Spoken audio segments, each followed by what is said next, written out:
Context is everything. When you read this, it matters when it was said, how it was said, where it was said, who said it, all the cultural settings. I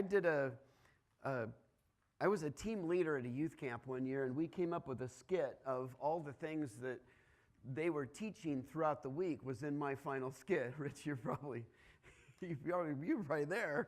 And what, if I lead a skit, I'm sorry, but it's going to be sarcastic and it's not going to be serious. That's just the way I am. And so I remember Ken Blake was teaching on Bible study, and we had a missionary from Zimbabwe or something was teaching on missionary stuff. And so when it came to the Bible study time, a part of the skit was this. The person sat down on a cot, they opened up their Bible, and they said, I wonder how Ken Blake taught us to study the Bible. And then they held the Bible, and it went. And they went like this. Judas hung himself.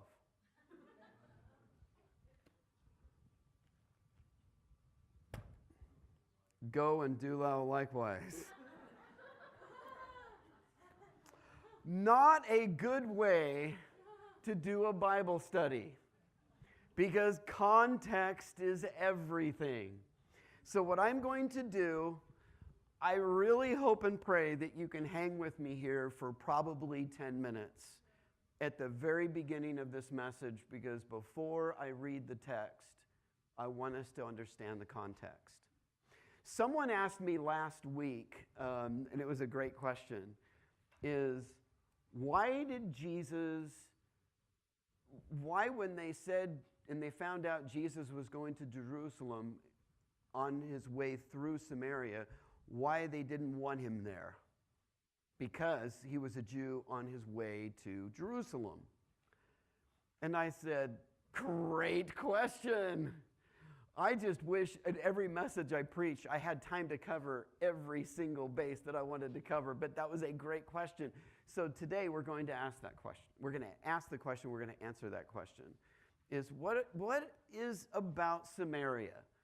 What is it about the Samaritans? Why is it that all of these words get thrown around, and do we understand the context of, like, for example, the woman at the well?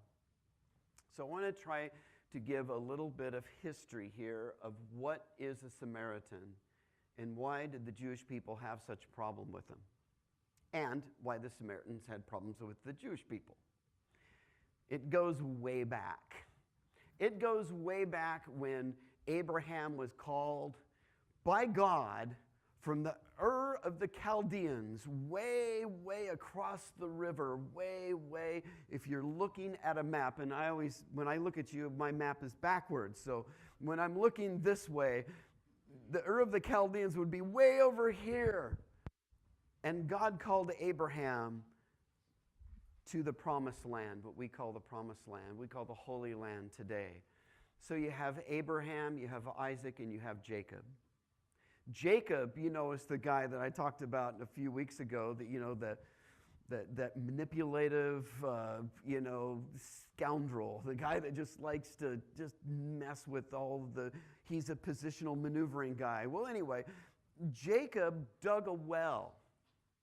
He dug a well in what in Jesus' time was Samaria. And it was there he dug a well, and he had land there, and he gave a portion of that land near that well to Joseph, which opens up another can of worms, right? Joseph, you remember the coat of many colors. He was like that favored boy of Jacob. And Jacob, who dug the well, ended up, the story, Joseph was then sold as a slave into Egypt by his brothers.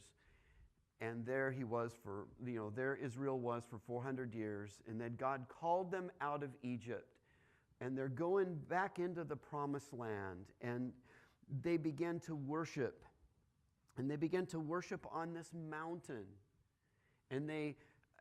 And there's that well that's been there for years that Jacob had dug. It's a deep well. They had to go through limestone and it's some estimate it was over 150 feet deep. Can you imagine that? And so now let's bring that all the way up to about 700 years before Jesus. And about 700 years before Jesus, you have the tribes of the north and you have the tribes in the south. The tribes of the north, Assyria came in the north and captured the Jewish people and dragged them north. And what kings did at this time is when they captured people that were obstinate and difficult people to lead, they would drag them out of their territory and they would drag people in place in that territory, because when you dislocate people, it tends to throw them off both culturally, religiously, and even dealing with their families and their heritage. So you have people that are basically transplanted. Now what you have is you have a group of people now in Samaria who don't have any idea who God is, the God of Yahweh, the God of Abraham, Isaac, and Jacob. They worship all kinds of false gods and pagan worship. But what happened was, all of a sudden, the animals of that area, and particularly the lions, were attacking people, most likely be natural causes. You disrupt people, the hunting and the activity changes and everything changes. And so now the king goes, oh my goodness, I have upset the gods in Samaria. So what we need to do is send back some of Yahweh's priests and have them teach the people Yahweh to appease him so the animals don't attack the people. And so now you have some of the priests going back and teaching the God of Yahweh to these pagans. And so the pagans are adopting a little bit of Yahweh and a little bit of paganism, and they're still worshiping on this mountain, but they've changed it to a different form of worship. And all of that progresses for 500 years before Jesus comes on the scene. So now you have a form of worship where the Jewish people, after they returned, and it's interesting, the return was about 500 years before Christ. You have also the southern kingdom were dragged away by Nebuchadnezzar, by the king of Babylon, dragged some of the Jewish people up from the southern kingdom and northern kingdom by Assyria. So they all returned basically about the same time historically. But the Jews in the south know that those who were in the north have a pagan form of worship. They have a blended version of Yahweh. Some of them are Jews, a lot of them have intermarried, and they are not true, they are not pure. And so we're going to label them as Samaritans, and they're half-breeds, and we are not going to associate with them. Kind of makes sense, doesn't it? Because God's people, if you read your Bible, you look at Nehemiah, they came back, they rebuilt the temple. Nehemiah rebuilt the wall. Ezra, they rebuilt the temple. That's the proper place to worship. But those in the north, because they felt a little bit rejected, they decided, well, I don't know, Jacob, he dug this well. They offered sacrifices on this mountain. They worshiped God. We are going to build our own temple, and we are going to worship Yahweh our way. So again, you see the kind of context that is happening of what Jesus is going to deal with this woman at the well. So now let's read. We're going to read John chapter 4. It's a long reading, so hang tight with me. John chapter 4, verses 4 through 31. Now, he had to go through Samaria. So he came to a town in Samaria called Shechar, near the plot of ground Jacob had given his son Joseph. Jacob's well was there, and Jesus, tired as he was from the journey, sat down by the well. It was about the 6th hour, or noon. When a Samaritan woman came to draw water, Jesus said to her, "Will you give me a drink?" His disciples had gone into the town to buy food. The Samaritan woman said to him, "You're a Jew, and I am a Samaritan woman. How can you ask me for a drink?" For Jews do not associate with Samaritans. Jesus answered, "If you knew the gift of God and who it was and who it is that asks you for a drink, you would have asked him, and he would have given. I'm not saying this right. Ask him, and he would have given you living water." "Sir," the woman said, "you have nothing to draw with, and the well is deep. Where can you get this living water? Are you greater than our father Jacob, who gave us this well and drank from it himself, as also his sons and his flocks and herds?" Jesus answered, "Everyone who drinks this water, he will be thirsty again. But whoever drinks the water I give him will never thirst. Indeed, the water I give him will become in him a spring of water welling up to eternal life." The woman said to him, "Sir, give me this water so that I won't get thirsty and have to keep coming here to draw water." He told her, "Go, call your husband and come back." "I have no husband," she replied. Jesus said to her, "You are right when you say you have no husband. In fact, the fact is you have 5 husbands, and the man you now have is not your husband. What you have just said is quite true." "Sir," the woman said, "I can see that you are a prophet. Our fathers worshipped on this mountain, but you Jews claim that the place where we must worship is in Jerusalem." Jesus declared, "Believe me, woman, a time is coming when you will worship the Father neither on this mountain nor in Jerusalem. You Samaritans worship what you do not know. We worship what we do know, for salvation is from the Jews. And yet a time is coming and has now come when the true worshipers will worship the Father in spirit and in truth, for they are the kind of worshipers the Father seeks. God is spirit, and his worshipers must worship him in spirit and in truth." The woman said, "I know that Messiah, called Jesus, is coming. When he comes, he will explain everything to us." Then Jesus declared, "I who speak to you am he." Just then his disciples returned and were surprised to find him talking with a woman, let alone a Samaritan woman, I might add. But no one asked, "What do you want?" or "Why are you talking with her?" Then leaving the water jar, the woman ran back to the town and said to the people, "Come, see a man who told me everything I ever did. Could this be the Christ?" They came out of the town and made their way toward him. Many of the Samaritans from the town believed in him because of the woman's testimony. "He told me everything I ever did." So when the Samaritans came to him, they urged him to stay with them. He stayed 2 days. And because of his words, many more believed or became believers. Do you see the context? Do you see when the woman says, she's at the well? Show a picture of the well, if you can.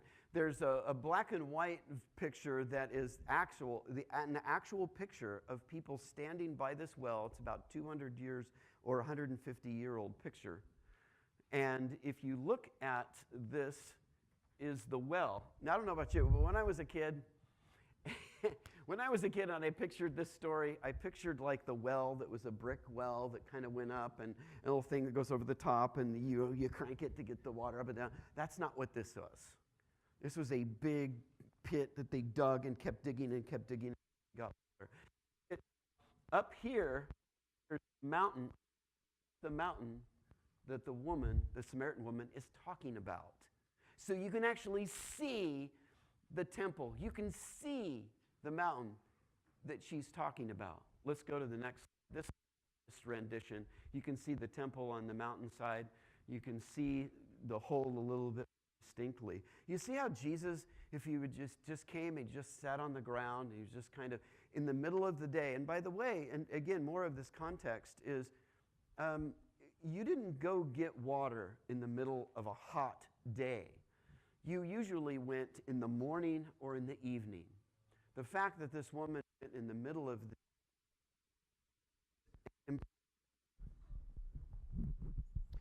here, given that she didn't want to be bothered, she didn't want other people to know, or she just didn't want to deal with anybody else.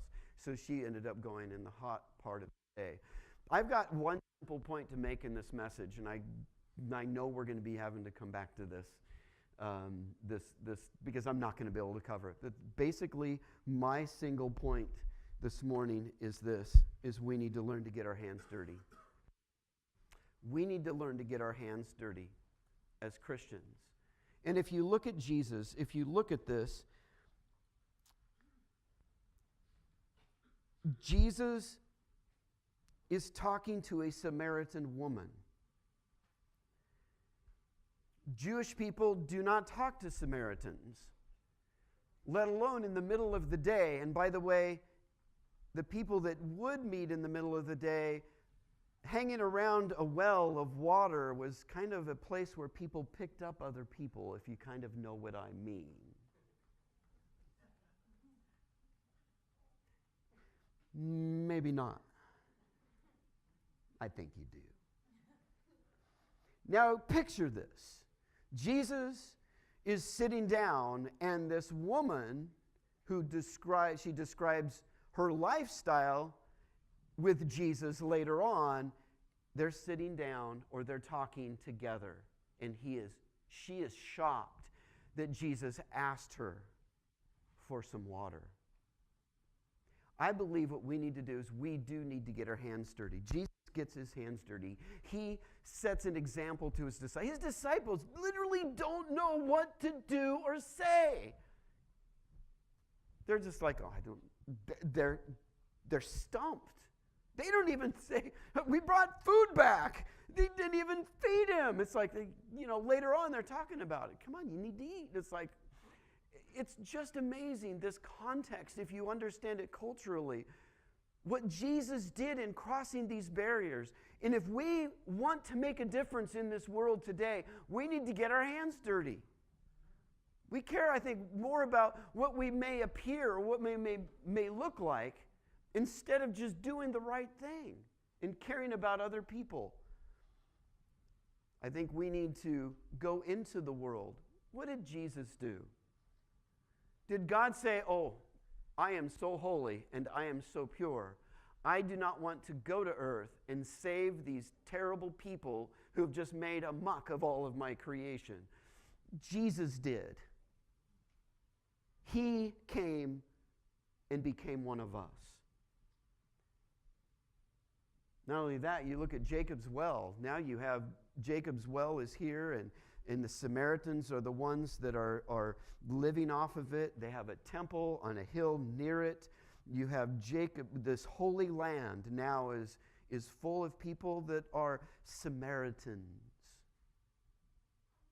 I think even our holy places, now let me say this very carefully. Even our holy places need to get dirty. Still with me? Let me tell you just a cute, fun story. When our church, and it was struggling, in 2009, the economy tanked, everything was going crazy. If you're involved in any sort of construction, if you're in business, people were losing their jobs. It was difficult. It was a tough time for our church. And we assembled as a board. I said, what are we going to do? I said, what we should do? We should do a basketball camp. And we were excited. We were having to raise money. We didn't have it. We're going to put on a basketball camp. This is going to be exciting. I mean, we got a big parking lot now. We're going to put basketball hoops up, and we landscaped everything brand new. It looked so nice. But one of the persons that bought a lot of the trees and a lot of the shrubbery and everything sat down with me in my office and said, I do not like of a basketball camp. Because basketballs are going to ruin the bushes. They're going to break bushes and limbs and trees. And bless that guy's heart. My heart, he put a lot of work into that. Then I sat him down and I said, man, I just want to thank you for all that you have done for us. I want you to know that. But if any tree gets broken, or if any tree, or if any bush gets bashed in or trampled on by a basketball or a little kid, I personally will pay for it to be replaced. Because kids are more important than that tree. And get my point here? Is that we have to realize that there's something, we have to get dirty. We have to get messy. Because we got a job to do. One of my favorite stories to tell is when I first pastored a church in Almsville, and there were 8 people there, and we started to grow. And one of the first signs of growth in a little church, and this is back when we had pews. And don't ask me to this day why they call them pews. Maybe you can tell me later. It just doesn't smell right. Okay? And you could tell when you were growing, because in the pews they had these communion little rubber things that would, that when you were taking communion, that you could set that down very quietly and very peaceful into that little rubber stopper. And how you could tell that you were growing is all of those little rubber things began to be disappearing. And I remember somebody asking me, where are all of the rubber communion things going? I go, well, usually when I'm preaching, they're like rolling across the floor. Because we didn't have kids' church at that time. And then I'd be preaching along, and there goes that little communion rubber thing. Poor Sister Mildred. She just had a hard time with that. You see, church is messy. We need to get our hands dirty. What did Jesus do?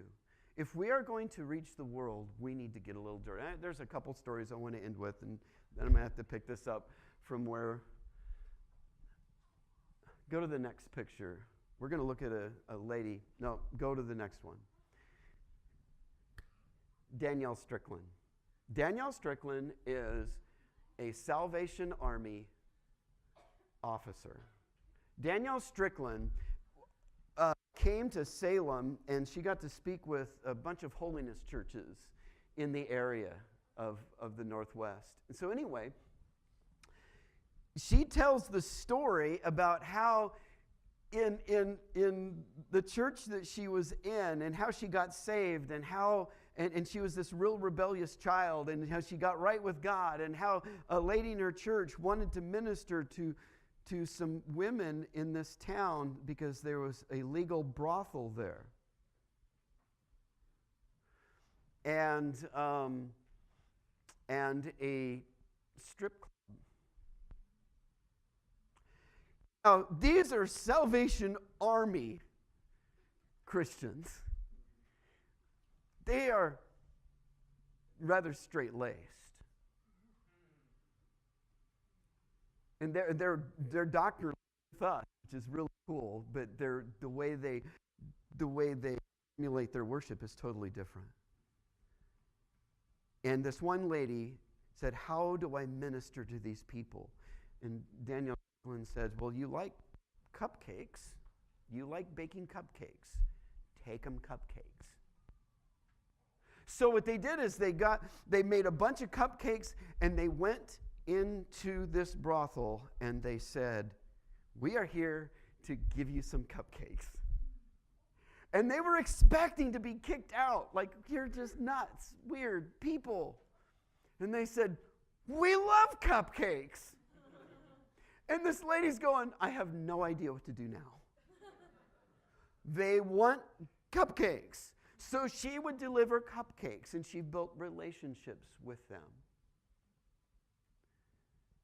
They even were invited to, I know this sounds very bizarre, they were invited to a porn convention in Las Vegas to set up a booth,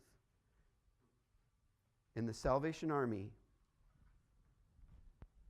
booth was right there in the middle. Some of you are going, oh.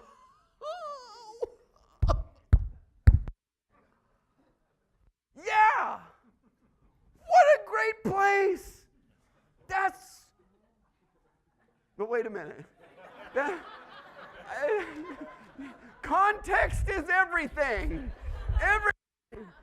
It's a great place for the church to be. Ministering to people in need and meeting. Wow, part of this was not in my notes. I don't know if I really should end this message right now.